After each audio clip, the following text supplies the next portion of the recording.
Ah, ladies and gentlemen, when things don't go your way, when results are negative for a prolonged period of time, and then on top of that, if you have your manager talking some level of nonsense in the press conference, yeah, it's a recipe for disaster.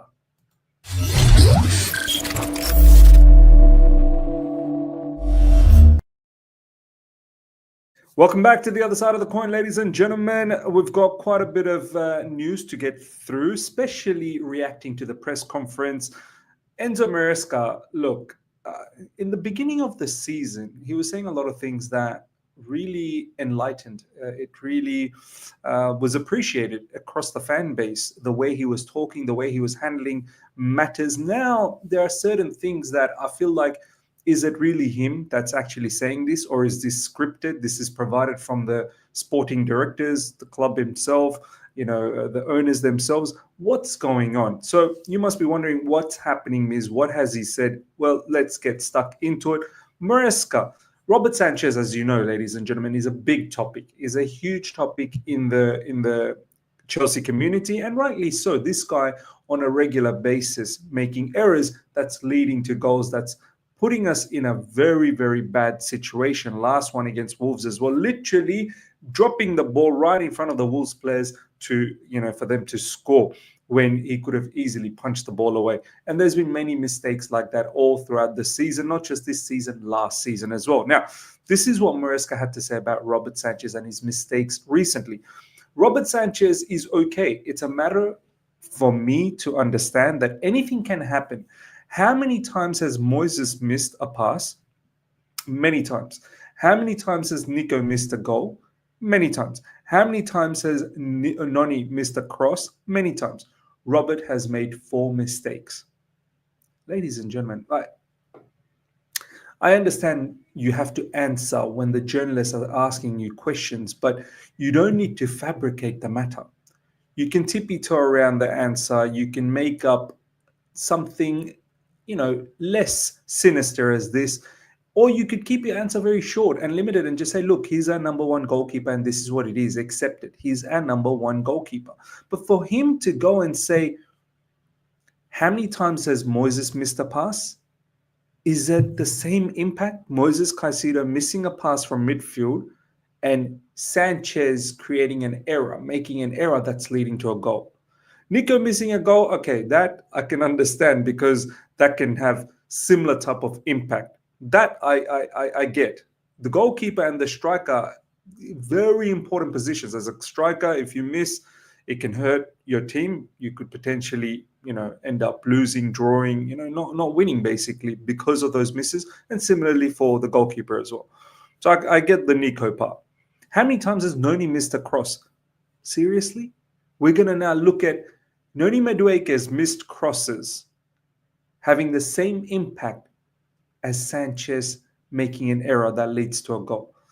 This is when, ladies and gentlemen, the fan base in general, I've clocked this season, they don't really think too deep enough, right? The general public, more or less, are quite okay with whatever face value information that Maresca wants to provide and will run with it.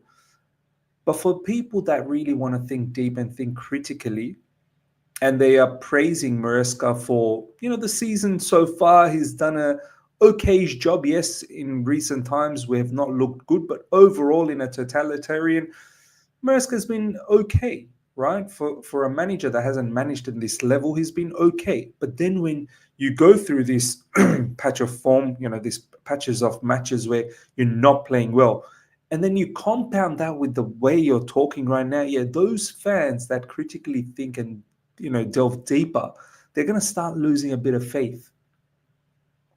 They really will. I mean, how's Enzo Maresca meant to look in the summer if we look for another goalkeeper? How's he meant to look then? All the stuff. And look, in recent times, he's done stuff like that. Chalobah, there was briefs earlier on in the season when we weren't utilizing Chalobah or when we banished Chalobah.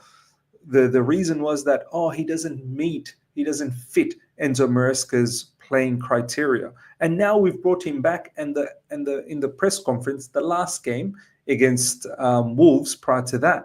The saying was that we weren't looking to just get rid of Chalobah because of the way because he can't fit Maresca's style. It was because of PSR. Straight up PSR. Like, this is what Enzo Maresca said in the last press conference prior to the Wolves game.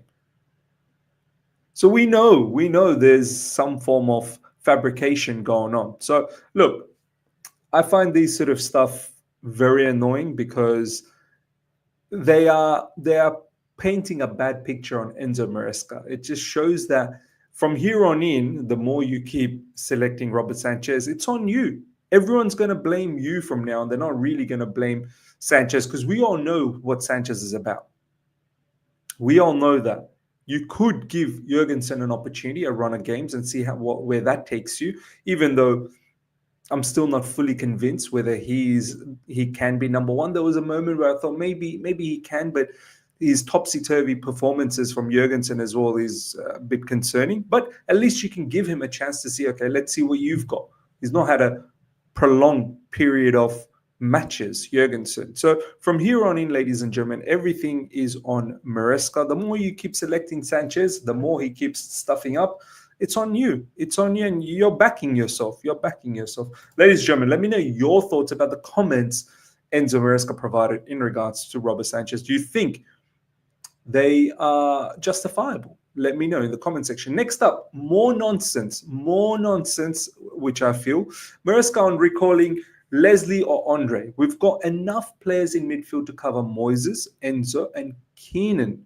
Keenan Dewsbury Hall is apparently now a midfield option. And all this time throughout this season, and this is what I mean, like, Enzo Maresca, who are you trying to fool here?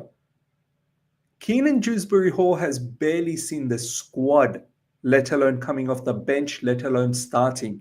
And now we're being told he's a midfield cover. The intention is not to go for another midfielder. Now, I've fully clocked why we're not getting Leslie and Andre Santos. I've said it in last few videos, in many different other channels as well, whether it's Faz's channel, whether it's Matisse's channel for All You Can Eat Chelsea, is that we are trying. Don't be surprised if we sell these two players. Don't be surprised. Well, at least one. What we're trying to do here is expose these players to more minutes so that they can keep continuing to develop and up their value. Andre Santos, ladies and gentlemen, has plenty of suitors already that are looking at him and they're thinking, yes, future player, top midfielder.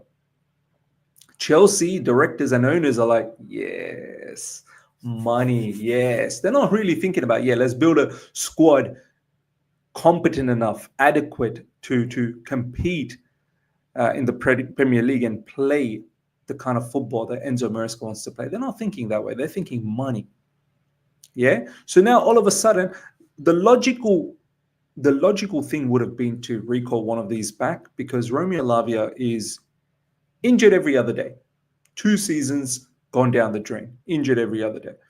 And Moses Caicedo and Enzo Fernandez, they can't play match in, match out. You're going to get them injured. And Enzo Fernandez is injured. He's meant to be out 2 weeks. There's now news that he could potentially be in the bench against Manchester City. But, these sort of things can happen. Moses Caicedo, touch wood, he never ever gets injured, or else we're done. But it can happen. And you're telling me that Leslie Ogachuka and Andre Santos is not a better option than Keenan Dewsbury Hall? All of a sudden, Keenan Dewsbury Hall is the option from midfield? If anything, Dewsbury Hall is an attacking player. He's not a central midfielder. Has he got the legs to cover a lot of the ground? Has he got that defensive attribute to do the job in midfield? I don't think so. I don't think he had a very good game against Wolves. I know some of you guys are saying, he didn't have a very good game. Come on. He was nowhere to be seen sometimes in midfield. Similar thing's going to happen against Manchester City as well in the upcoming match. Lucky for us, Manchester City are in the mud as well. So, these sort of things. Keenan Dewsbury Hall. I find it very difficult to understand that Enzo Maresca truly believes this, or is this the directors once again providing a script to Enzo Maresca to put out there? Keenan Dewsbury Hall, if anything, is probably up for sale. At the start of this window, he was probably up for sale if Lavia was fit. Now Lavia, there's obviously question mark about his fitness, and all of a sudden Keenan Dewsbury Hall is going to stick around. He's had zero impact in this Chelsea team since he's been brought last summer. So many players in that window, they're getting moved on. He's one of them as well. So once again, I feel like this is a bit of a nonsense conversation, nonsense comment from Enzo Maresca.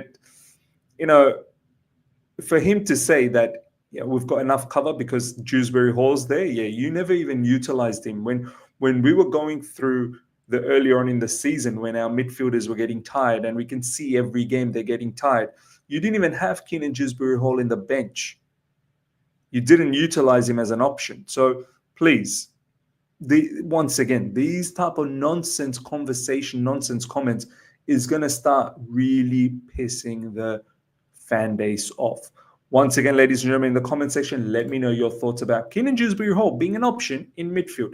Next up, ladies and gentlemen, Maresca. For sure, João is a Chelsea player. The problem for him and Cristo is the manager plays most games with one attacking midfielder, and that's Cole. They struggle to get minutes. They're both top players. I love how he says the manager. He's talking about himself in third person like The Rock. The Rock plays most games with one attacking midfielder. Yeah, look, I don't blame Maresca here. This, I think, is a issue from the directors building an inadequate squad. João Felix should have never been a Chelsea player. Never. It was going to be Omar Dion. I know a lot of us didn't want Omar Dion. I didn't want Omar Dion, but at least he was a striker. And that's exactly what this team needed, a striker, not João Felix. And now we have a situation where João Felix is upset. He was so reluctant to come on against Wolves. Some people say, oh, Miz, you got an agenda. No, I don't have any agenda against João Felix. I think he's a quality player, along with Nkunku. But this manager will only play one player as a number 10, and that's Cole Palmer from here. Unless Cole Palmer gets injured, once again, touch wood, he will not play anyone else in that position.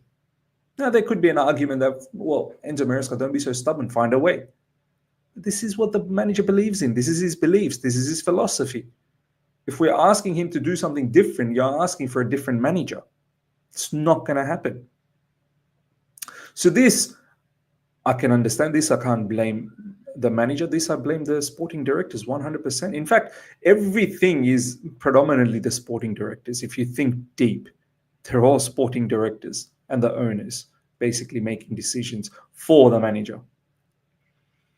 There's some news in regards to both João Felix and Nkunku moving on, potentially João Felix or Nkunku to Man United. We're going to go to that news next. João Felix has been linked to AC Milan as well. I'll be very surprised if both of these guys stay past this window because they're not going to get much game time. Now, Christopher Nkunku is a potential target for Manchester United, and talks have been held between intermediaries. Chelsea do not want to sell the player because we don't have cover for Nicholas Jackson, even though Nkunku is not even a striker. So yeah, look, watch this space. Garnacho to Chelsea is imminent. It's going to happen. Garnacho in Instagram as well, post that match against Rangers, said thank you to the Man United Old Trafford fans. I expect Garnacho to happen very, very soon. And that will then open up opportunities for Nkunku or Felix to move to either Man United or elsewhere. It looks like Christopher Nkunku could be a target for Man United as well. Look, all I can say is that Man United, yeah, no problems. Take Nkunku. I believe he's a fantastic player, Nkunku, but it just doesn't fit for us. Take him. But only thing I'll say is Ruben Amorim wants players that can run around. And I'll tell you this much.